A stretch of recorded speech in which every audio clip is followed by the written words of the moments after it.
خدمت تمام رفیقای عزیزم. حاجی ببین، امروز یه بازی آوردم به نام ایزیرد 2. یعنی خواستم اولین کلیپ چنلمو از این بازی شروع کنم. واقعا خفنه و تمام کسایی که طرفدار بازیای جهان بازن، به نظر من اونایی که ایزیرد 2 رو بازی نکردن باید بازی کنن، یعنی باید پلی بدن این بازی رو. حالا چرا اینو میگم؟ به خاطر اینکه ببین، شما حق انتخاب هر چیزی رو تو این بازی داری. واقعا یکی از بازی‌های خفنیه که در زمینه جنگ جهانی ساخته شده. ببین تمام کشورهایی که تو زمان جنگ جهانی بودن، بالاترین نوع اسلحه ها، انواع اقسام تانک و هواپیماها، انواع اقسام کشتی ها، انواع اقسام قایقا، هر چیزی که فکر کنی توی اون زمان بوده تو این بازی چیزی کم نذاشته.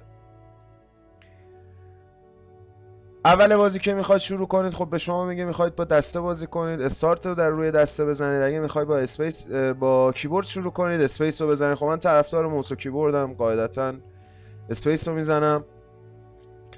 حالا شما وقتی که وارد این منو میشید همه جور حق انتخابی دارید. از اول بازی میتونید روز بودن، شب بودن رو تعیین کنید، حالتی که دوست دارید رو تعیین کنید. مثلا این حالت غروب بارونیه، این حالت شبشه، حالت اول صبح، دوباره این حالت ظهرشه، این هم حالت روز بارونی. خب بعد شما میتونید توی این قسمت هایی که اینجا هست توی مولتی پلیر، حالا باید یه سری اکانت خریداری کنید که بتونید مولتی پلیر بازی کنید. توی میشن ادیتور که میتونید اون زمینی که خودتون دوست دارید درست کنید و توش بازی کنید. ستینگ هم که دیگه مشخص تنظیماتشه. اینجا زباناشه که میتونید انتخاب کنید، عربی و طبق معمول همیشه بازیایی که ساخته میشه زبان فارسی و پشتیبانی نمیکنه. حالا ما میذاریم رو انگلیس.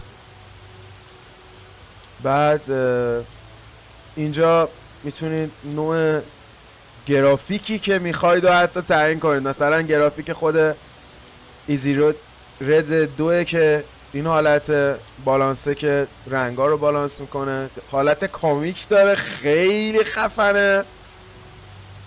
بعد استریچ داره، نگاه کنید حالت ها رو قشنگ. حتی بلک اند وایت داره که شما رو قشنگ میبره تو خود جنگ جهانی، یعنی داری تو جنگ جهانی بازی میکنی. یه حالت قدیمی هم داره، حالت فیلم های مثلا تازه رنگی شده بودن و اینا. من خودم حالت بالانس حال میکنم باش دیگه، حال میکنم. بعد توی قسمت گیم پلی میتونید چیزهایی که نیاز دارید و اینجا خودتون، حالا تنظیماتی که هست. قسمت گرافیک میتونید باز اینجا خیلی چیزها رو تعیین کنید. اینجا هم که کنترلتون رو میتونید تنظیم کنید. و خلاصه از قسمت تنظیماتی بک میزنیم. حالا میریم توی قسمت استارت بازی. ببین از اول که میخوای شروع کنی، این قسمت آموزشیه، بتل آف آنژو، کشورهای متحد مثل آمریکا و انگلیس و حالا بقیهش باز میشه شما اینا رو بازی کنید. آمریکا و ژاپن، دوباره یکی از نبردهای دیگه است که آمریکا و باز ژاپنه. نازی ها و ایتالیا، یا نازی ها و فرانسوی ها. استالینگارد که من خودم خیلی شخصا باهاش حال میکنم. و کشورهای اروپایی و جنگایی که بوده با نازی ها و ژاپن. و خب آقا اینا همه به کنار، یه قسمت جالب دیگه ای که این بازی داره، یعنی حق انتخاب به شما میده. میگه آقا میخوای چیکار کنی با خودت، چندی میخوای بزنی بکشی یا بزنی دفاع کنی. شما میتونید توی هر کدوم از این قسمت ها، الان مثلا من توی قسمت استالینگارد توی روسیه، من روسیه رو میتونم انتخاب کنم. یعنی شما میتونید نازی ها رو بردارید، من روسیه رو برمیدارم. هر چیزی که دوست داشته باشید. یعنی فکشنتون، انتخاب فکشنتون با خودتونه. یعنی اینجوری نیست که مثل حالا از اینکه کال آف دیوتی خیلی خفنه شکی درش نیست، ولی مثل کال آف دیوتی نیست که مثلا شما یا فقط آمریکا باشی، فقط اون چیزی که خود سازنده بازی میخواد باشید. اینجا فکشنتون رو خودتون انتخاب میکنید. آقا من حال میکنم آلمان باشم، نازی باشم، حال میکنم عضو جماهیر شوروی باشم. خب اینو انتخاب میکنم و باش بازی میکنم. بعد اینجا ساعت، حتی ساعت واقعی جنگو و تاریخ دقیق اون جنگو به شما میگه، لوکیشنی که توش اون جنگ اتفاق افتاده رو به شما میگه. عرضم به خدمتتون که همین دیگه. بعد حالا بریم داخل بازی. من الان برای شروع میخوام از آمریکا و نازی ها شروع کنم. خب من نازی ها رو انتخاب میکنم. استارت.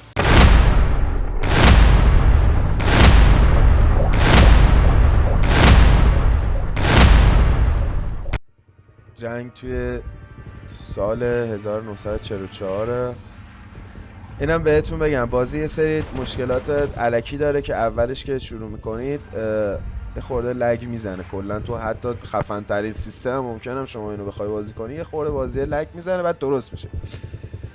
ببینید شما وقتی که وارد این بازی میشید، الان ساعت دقیق اون زمان اون جنگی که اتفاق افتاده، تاریخ دقیق اون جنگو داره به شما میگه، لوکیشنی که بوده رو داره به شما میگه. عرضم به خدمتتون که ببینیم اینجا شما حق انتخاب دارید. الان اینجا به شما 2 تا هواپیما پیشنهاد داده. شما الان به عنوان نازی وارد شدید.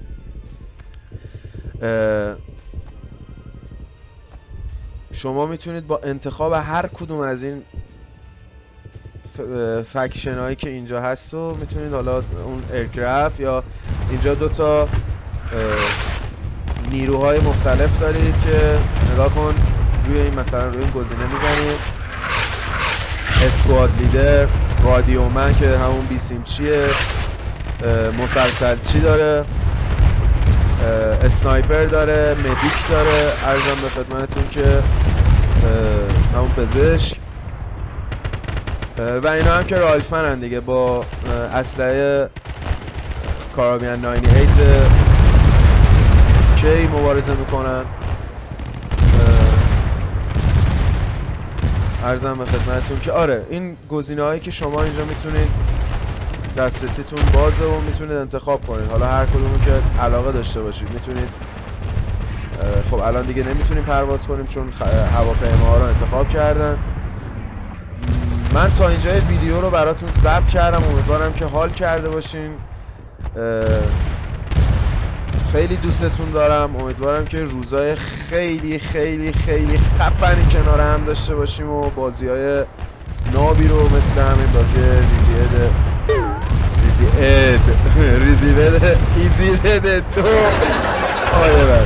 ریزی رد 2 بخوایم با هم پلی بدیم و پیش بریم. خیلی دوستتون دارم. امیدوارم که دلتون همیشه شاد باشه.